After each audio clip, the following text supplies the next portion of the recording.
Guys, ganito kami after school. So, ayun si Abby.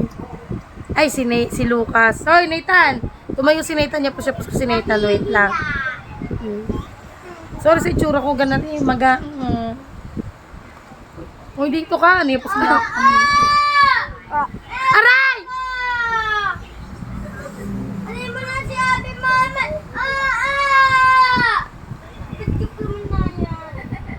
Abby, ha? Papakulong na kita. Abi, ang kaso nga ng paa mo, pag paa kong hinanong ko sa iyo. Patay. Nathan, panlaban mo na yung paa mo, dali. Nathan, panlaban mo na sa atin yung paa mo. Yan lang ang ating sandata yung paa mo. Pangmalakasan na yan.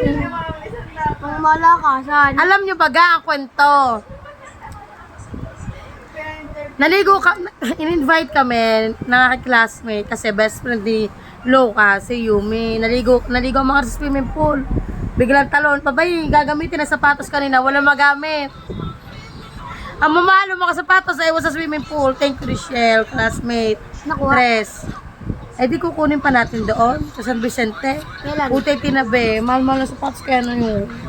Kailan na? Nike yung ano. Diba ano yan? Almost 12K.